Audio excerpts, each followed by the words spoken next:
All right, let's go. You know, make no mistake about it. Our society is replete with people who are either callous, unemotional, or morally depraved. Many of them are either sex offenders or murderers. Simply put, they are known as psychopaths.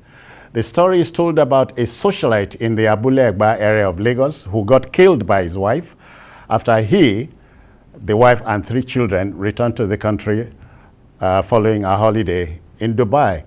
Alaba Bakari, aka Bama, owner of the popular Bama Hotel and Suites, who reportedly put a girlfriend in the family way.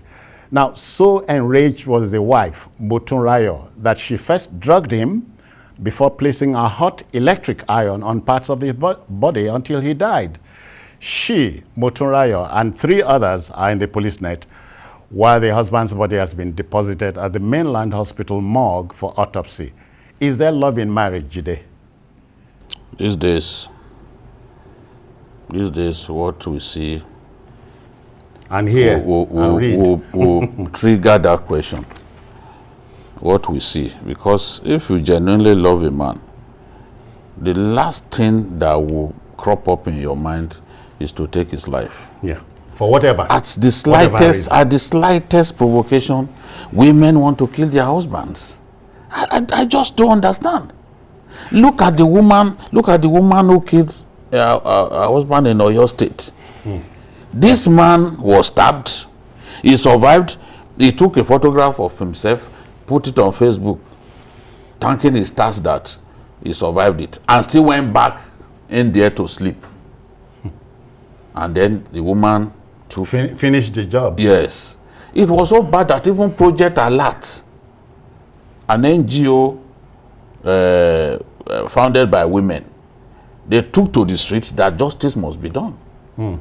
So people look, and there have been other cases. And once it's done, they will be sober, they will be covering their faces and be running like a rat. But do you know that Mayor got me laughing. Under headlights.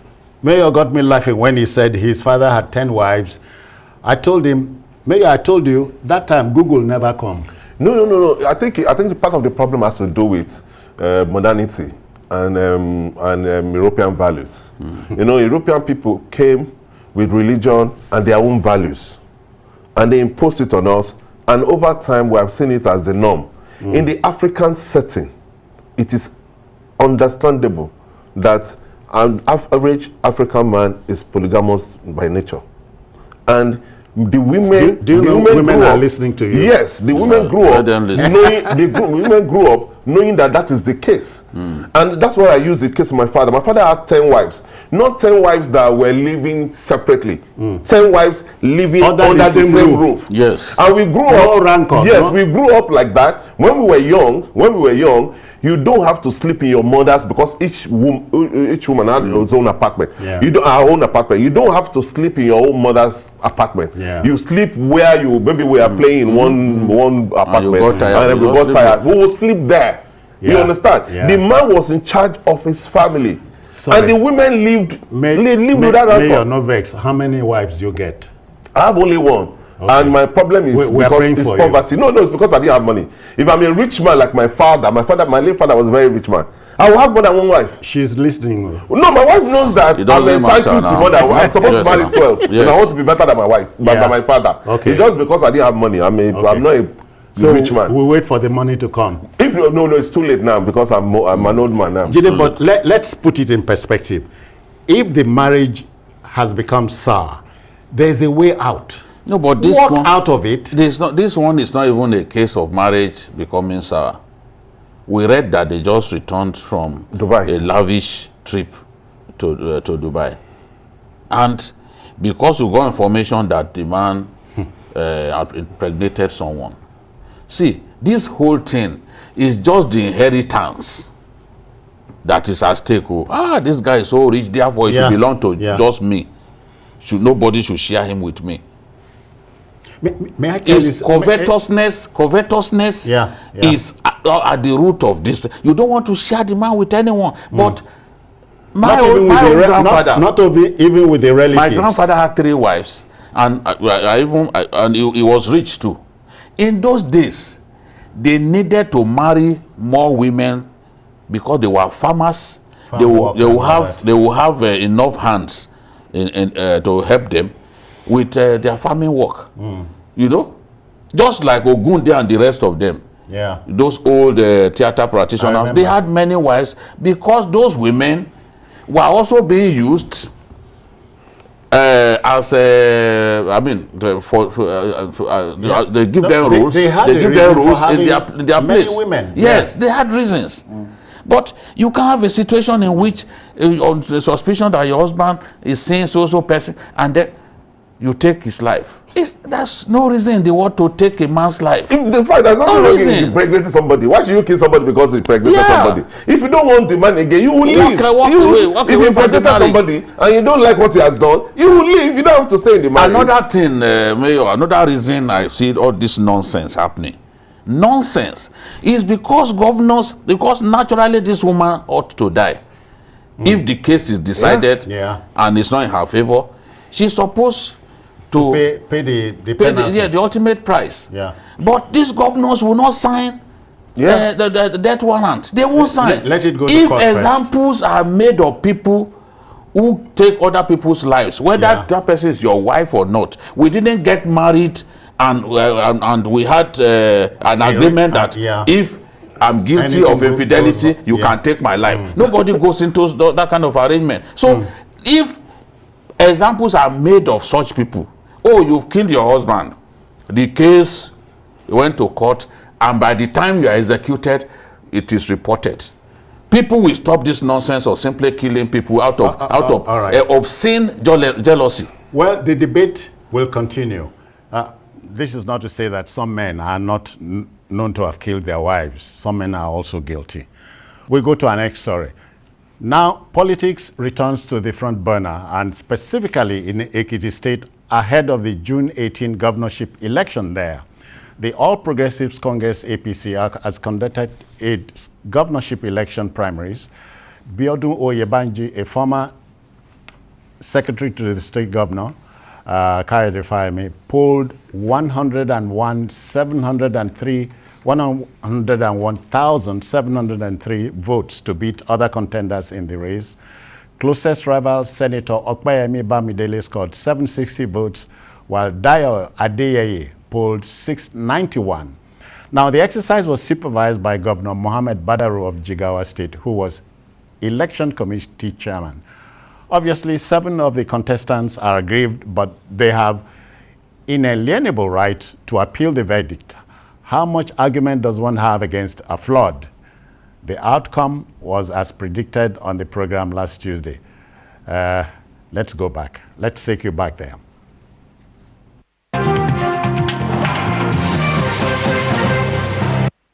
In the case of the APC, there are 168,752 delegates. People eligible to vote. It's direct primaries, but this direct primary only card-carrying members of the party validated by the party. You can be card-carrying after that and not be validated. So only those validated by the party can vote. And it's already known 168,752 people will vote. Former SSG Biodun Oyebanji, who is from Ikogosi. That's the candidate to beat. Yes, that's the candidate of the government. When you see what we call the body perfume and the body language, all the apparatus of the party, and all the structures of government yielding for a particular aspirant, except you are new in politics and Nigerian democracy, you know, he is obviously the man to beat. Jide, but quickly, let's talk about it. We saw this coming. We saw the result coming. Yes. Is he a popular choice or the choice of the governor? The choice of the governor, but the governor has found a way to get a lot of his supporters, a lot of his aides, a lot of the people who benefit from him one way or another at the grassroots and even at state level. to support him. You know, governors create agencies, boards here and there. They service those agencies, yes. At the end of the day, that is what some people call structure. In a local government, for example, you see people that the governor has empowered, created all kinds of avenues by which those people can get maybe 60,000 per month and all that. Those ones will feel beholden to the governor. They will feel obligated to support him. If he brings a candidate, when the time comes, if he brings a candidate, they will support.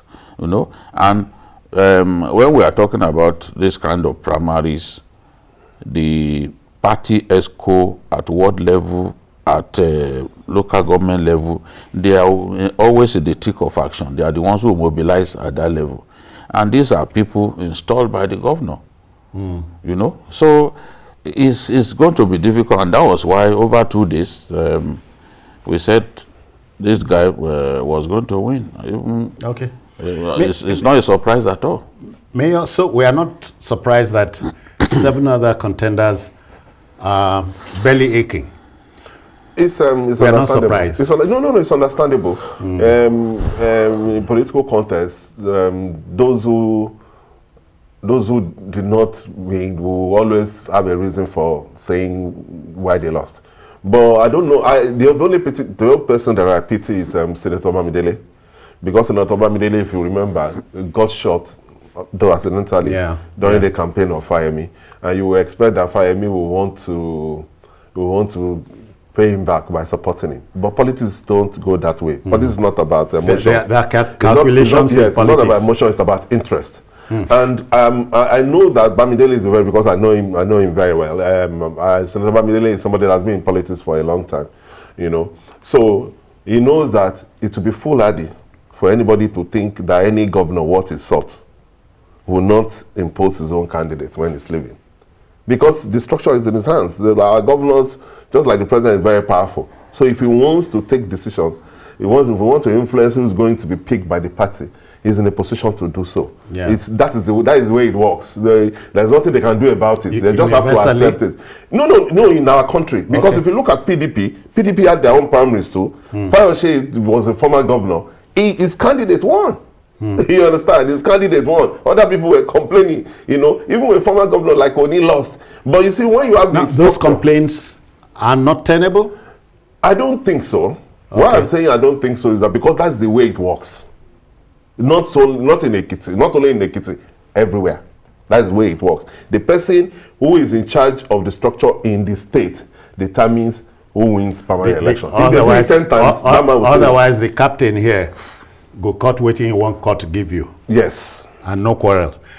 Jide, but at the end of the day, the people cannot beat their chest and say, look, this is the man we wanted.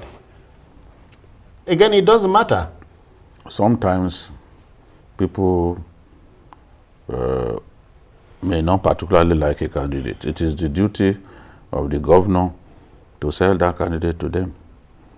Fashola was not popular with politicians when Asiwaju Bola Ahmed chose him. Absolutely. I know that very well. You know, they said, oh, he will not fly. Oh, he used to block access to the governor when he was chief of staff, this and that. But Asiwaju saw some qualities in him, and he felt he was the right person. Some people thought it would be Afikuyomi and all that. No, Asiwaju said, it doesn't work that way. No, this is the person to get the job done. No wonder we say in politics 2 times 2 is 22 and not 4. So, and at the end of the day, despite his not having been involved in politics, despite him not popular with politicians who preferred one of their own, you know, somebody who had been tested and all that amongst them, Asiwaju pushed hard and got the people to support him. Behind him. And he won the election and got re-elected on the basis of the work that he did and all that. So it is the duty.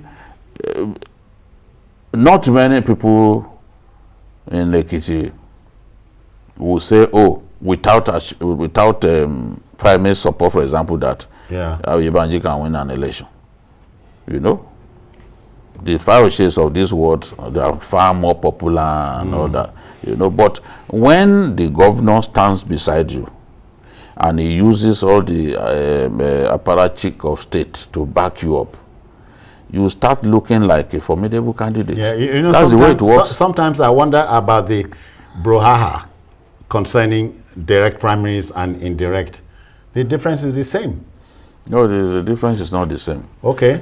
It's not this. When you look at what Ekiti has done, the APC has done in Ekiti, it's far more participatory than what the PDP did.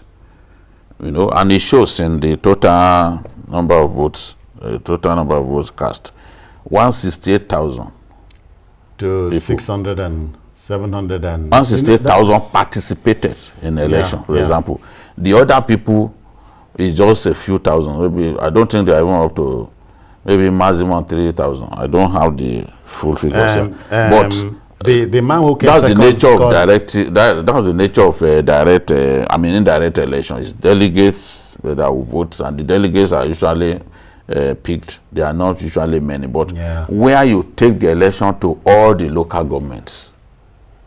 In the case of the PDP, there was a place where everybody converged and they voted. But the direct primary across the local governments and wards, elections were held. So it's far more participatory than the other one. It is not, therefore, they are not the same. Then the issue of who is an automatic delegate and who is statutory delegate is what also gets people worked up when we are talking about delegate election. In the case of the PDP, the Segun Onis of this world thought that special delegates, people that they call special delegates, will be able to vote. And if special delegates have been allowed to vote, more than 580 something of them will have taken part, will have been able to vote in that exercise. But at the end of the day, the party decided that only statutory and automatic candidates will vote. So it worked for Fayose because it is the Bisi Kolawole was the chairman of the party before he resigned to contest, and the automatic candidates are the ESCOs at ward level and the state level.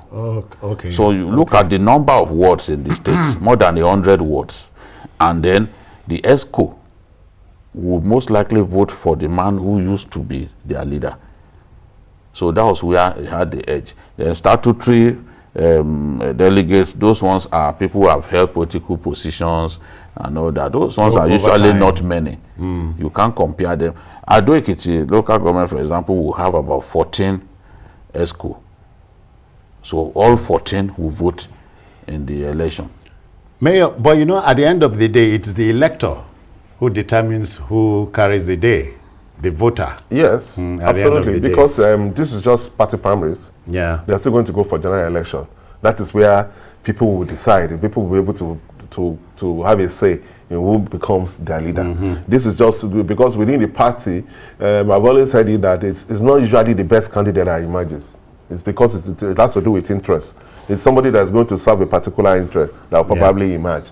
That's why if you do local government election, for example, somebody in the neighborhood may defeat the professor. Oh yeah. Yeah. People know that the professor is brilliant. They know that, yes, but they are not used to him. They will prefer a man that they see in the neighborhood. That will not serve their interest. Yeah. So that's how it works. But it's about interest, and those that have been picked were those who serve interest, the particular interest within that state. But we will see the general election will be able to tell us who stands a better chance of winning the election. All right, so we will patiently, that's for June, what date now?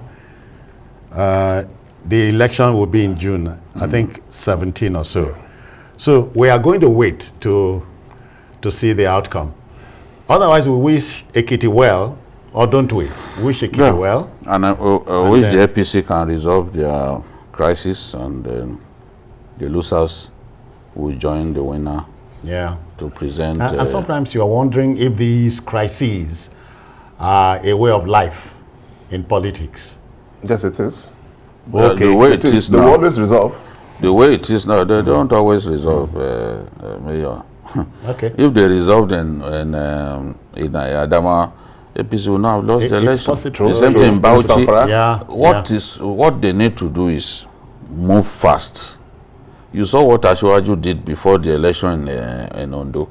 Yeah. He had to go there to reconcile the feuding parties, and people like Abraham were told, look, go and work with the governor, and at the end of the day they were able to win the election. But if we let the crisis go on and they work against the party, chances are that they may lose the election. The enemy, if in so to speak, will carry the day. Yes.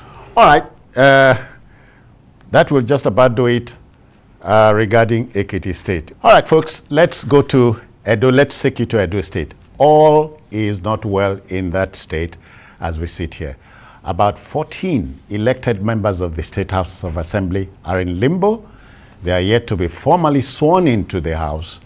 They are consequently unable to represent their different constituencies. Of course, the impasse is owing to a legal logjam occasioned by hearing complications involving political disagreements.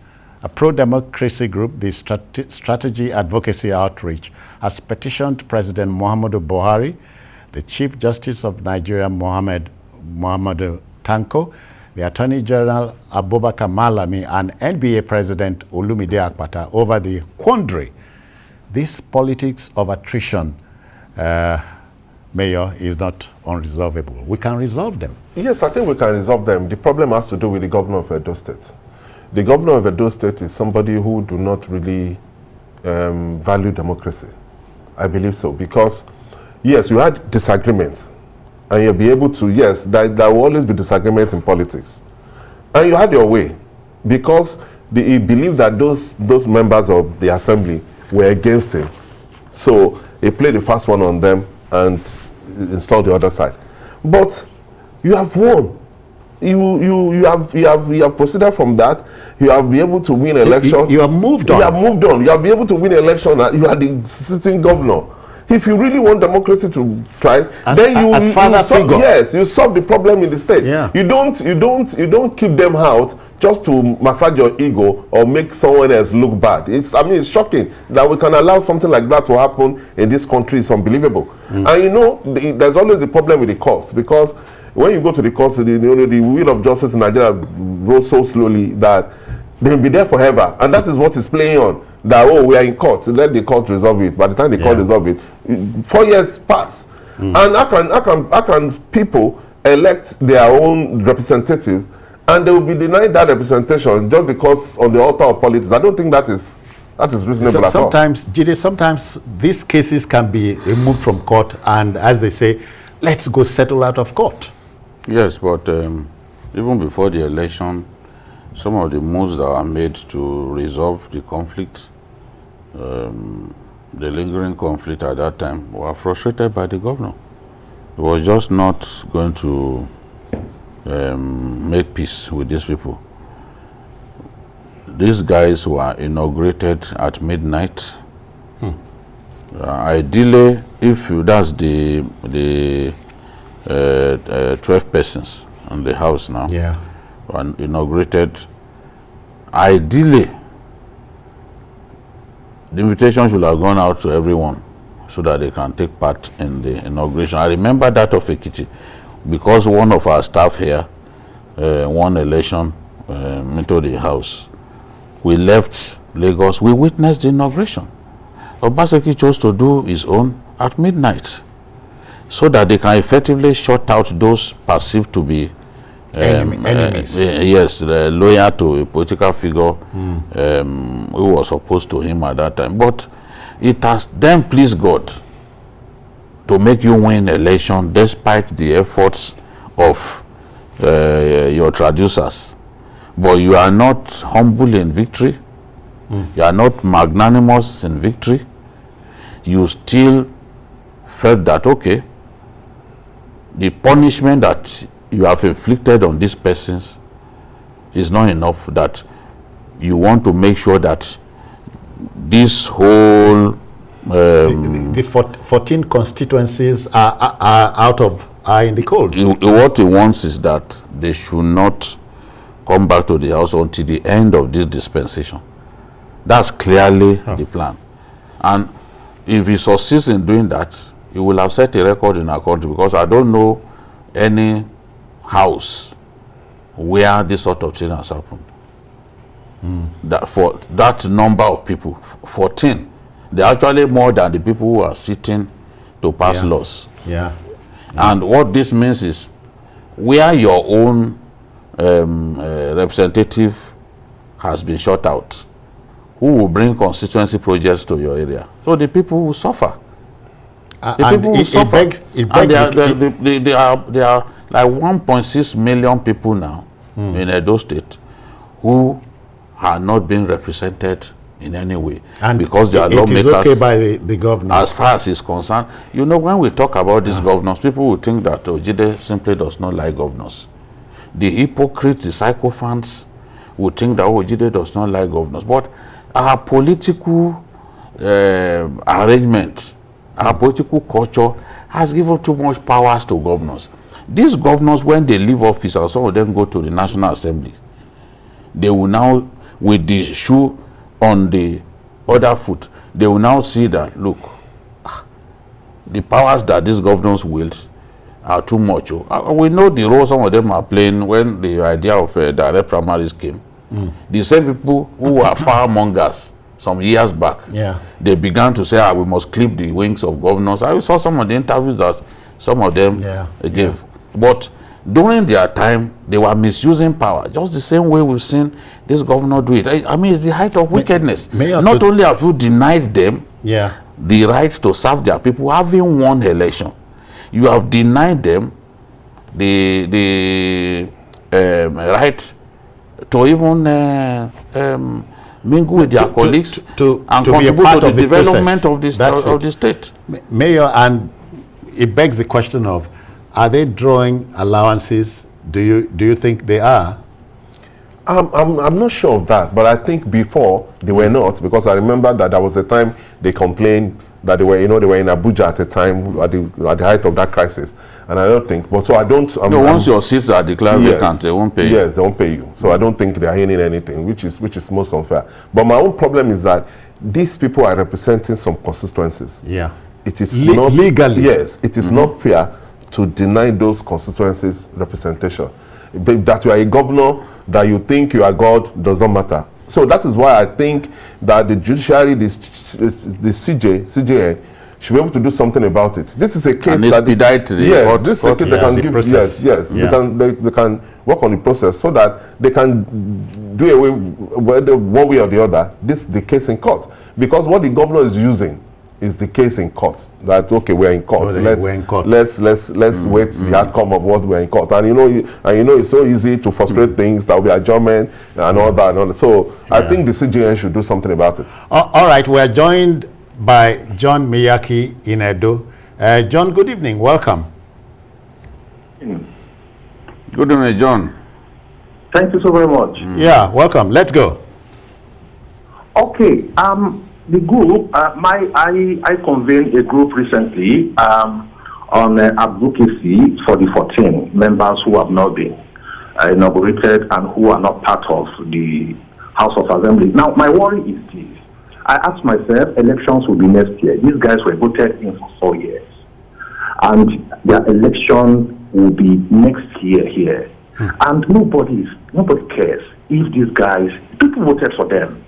14 constituencies, there are nobody representing them in the House of Assembly. How do you do that in a democracy? And nobody is talking. The APC at the national is not talking. The APC at the state level is not talking. The civil societies and all the structures of government, nobody is talking of the society. Nobody is talking. Now, I did the petition and said, look, we must get the president to talk about this issue. We must get the CJN. These cases are in court. A lot of cases are in court over the State House of Assembly. Now, when you have a case in court that has a tenured term in office, You drag it, petitions upon petition, you go to court, you seek an injunction here, just to delay these issues. I mean, it doesn't augur well for democracy. Yeah. It's painful. So I did a petition to the CJN. I was right in his office. Unfortunately, he was not on seat. I was happy those guys around there, they wanted me to see him. Unfortunately, he was not on seat. I was in the Attorney General's office, and he was also not on seat. My joy is that I was also at the NBA. The reason be that we need to push this cause to the judiciary. You have a case in court that people will be contesting for this same position next year, and nobody is talking about it. The case is just there. Yeah. Are they being paid? Are they being paid? That was we said we were not sure whether they were being paid at all. From your own. Who is going to pay them? Who is going to pay them? They are not. Nobody. They are not being paid. I can tell you that these guys are not being paid. Yeah. Mayake, we share your grief, and again, we wish you Godspeed as we hope the palaver will be resolved in no distant future. Jide, politics of attrition. Yes, this is not necessary. Bad politics. Bad politics at play. You know, we if we want to copy America, let's copy America the right way. Yes. Let's copy America. We deceive ourselves. Oh, America, where we borrow this democracy, then we cherry pick the things to copy about them. The fine things, good governance, the primacy of democracy, we don't want to copy. We don't want to copy from America. Because this sort of thing can happen in America. It's impossible. People will say, oh, they don't compare, don't talk about Senate climbs.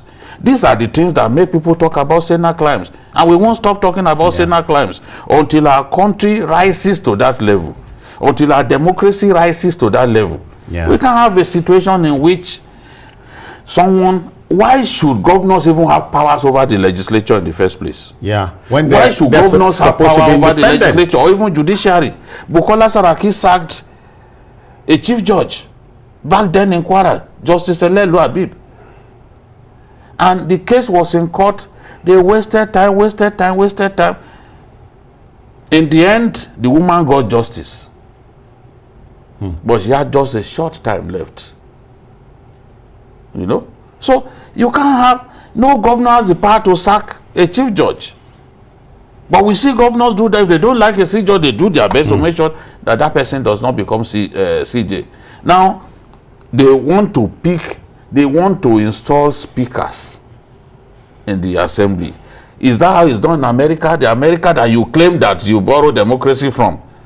Is that how it's done? That the executive will be controlling the executive and even choose their leaders for them? That's it. In fact, the president of the United States do not even have any power to influence anybody. That is it. We want to do a program, and you will see an opposition senator saying, we are not going to support this. Even when it's supposed to be for the general good. Yes. He has no power to do anything. There's nothing he can do. Obamacare now. There's nothing he can do. Oh, yeah.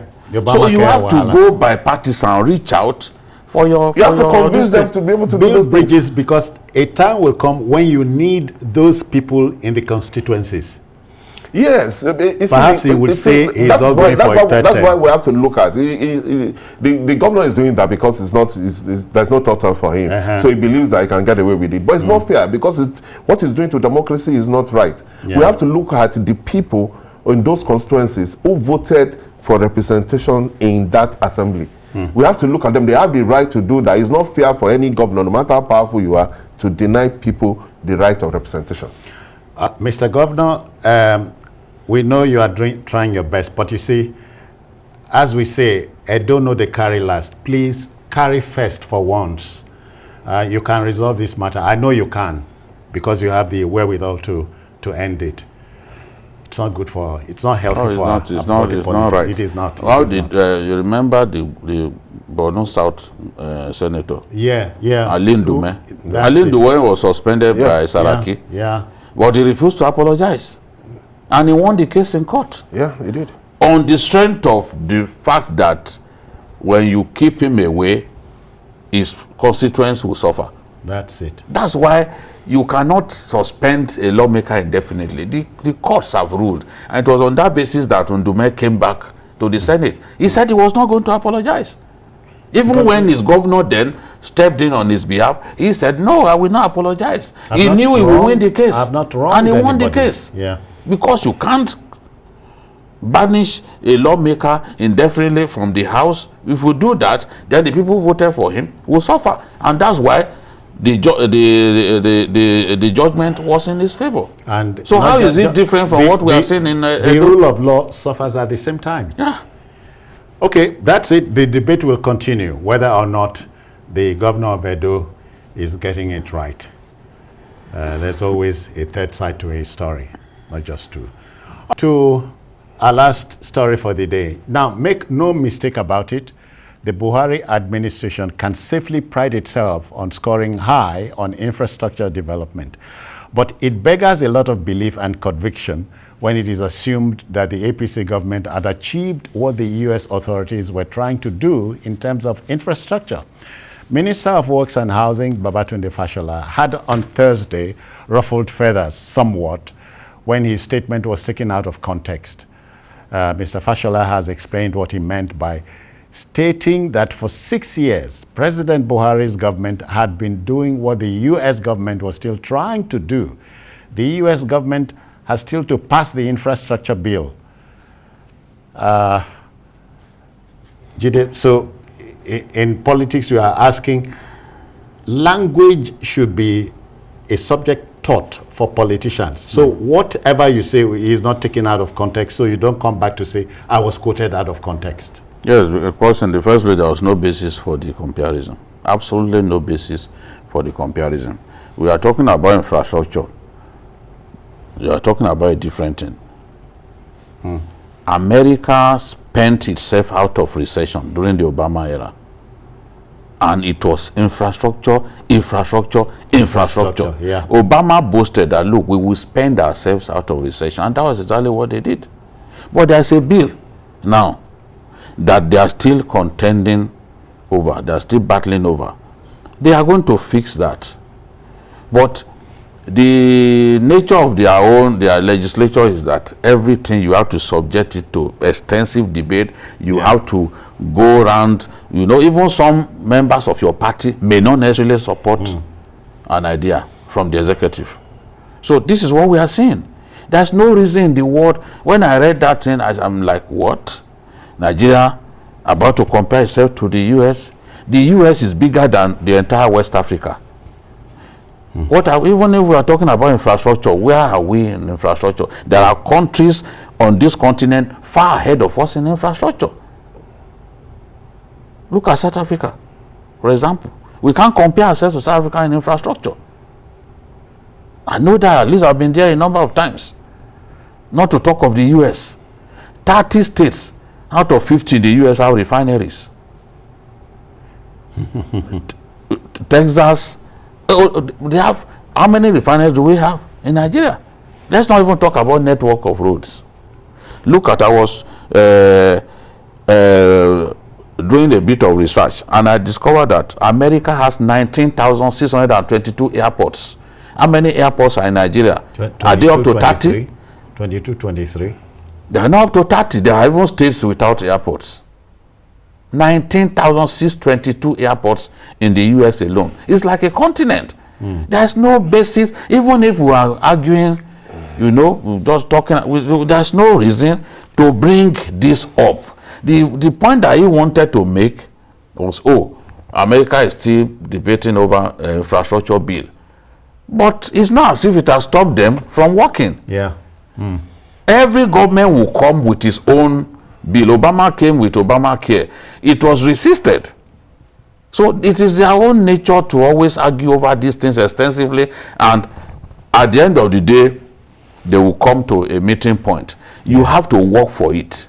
You have to lobby, you have to work for it. The legislation in the US is not rubber stamp. Whereby, somebody will call the Senate president and say, look, this is what we want, and since it is what we want, you must do it. Or where a Senate president will say, whatever the president wants, we will do. No, they don't do that in America. You have to talk to the people, convince them that this infrastructure bill that you have presented is the best. But you see, according to him, They took what he said out of context and twisted it. That is the nature. Language is key. I think I want to explain something. I think I understand what the minister is saying. He's not comparing infrastructure in Nigeria with that of the US. No. What he's saying is that this government, in fact, that's the only thing this government has achieved. This government has spent so much on infrastructure. Whereas in the US, at the beginning of the Biden administration, it was accepted that there is need to invest more in infrastructure, especially bridges. A lot of bridges in America were seen to be dilapidated, some were falling off and all that. So it was generally agreed that they should spend money on infrastructure. So they came up with the infrastructure bill. The opposition party felt that the budget for that infrastructure party was too big and that they should try to tone it down, which they did. They've agreed on it now. But what he's saying is that everybody accepted the need to spend money on infrastructure. Yeah. That we will be able to do that. That the US, who agreed that they should spend money on infrastructure, are yet to do that because they are not able to. Language is key. Yes, I agree. What you say is key. When did Joe Biden even take office? And that's what I'm saying, that what he's saying is that, they are still working on their infrastructure, that they saw the need to spend money on infrastructure, but they are yet to do so. And that this government has able, but it shouldn't have made that comparison, but he didn't present it properly. But it's not as if he's comparing infrastructure here. It will be unbelievable for even the state of California. The state of California, even is much bigger than Nigeria. Yeah. Even the New York Fire Service, their budget is way more than that of Nigeria. So it's not as if you will compare. California, you don't have 18 refineries. That's what I'm saying. So it's not as if it's comparing infrastructure in Nigeria. What he's saying is that America and Nigeria saw the need to invest. Even the debate over that infrastructure is just a face. They are not going to. You are not simply going to walk up to the national and say, "Oh, yeah, pass this thing for me." That's not how democracy works. They have to subject it to extensive debate. Our own is still developing. You cannot compare a democracy that started in 1960 to compare it with America that has been over. Mayor, sometimes it is not how long, it is how well. Yes, we have to do that because we will get to that, because that's what I'm saying, that the Congress in America is independent, that the president cannot get things done, even things that are right. Yeah. If they don't, if they believe that it's not in their interest, they will say, "I'm not going to do that." Even members of the party, the federal president that they should have done in the Senate, in American Senate, since is because one particular senator is going rogue, and if the senator, they have to have all members of the party must support it.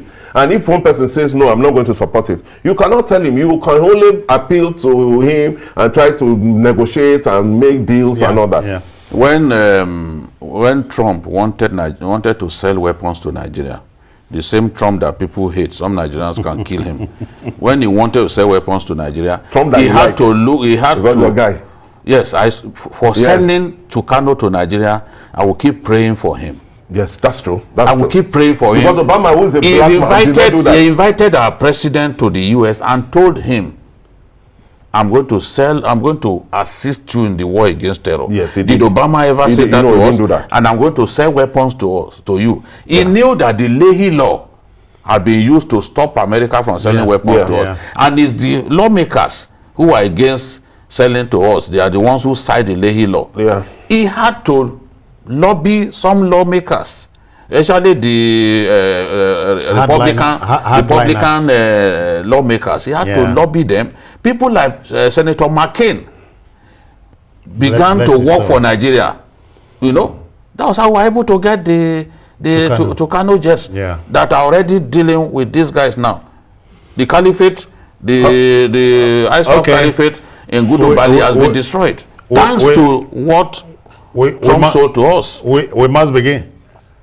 We must begin to go. Okay. I hear we have a caller. We have a call from Ebonyi State. Let's take it on. Good evening. Welcome.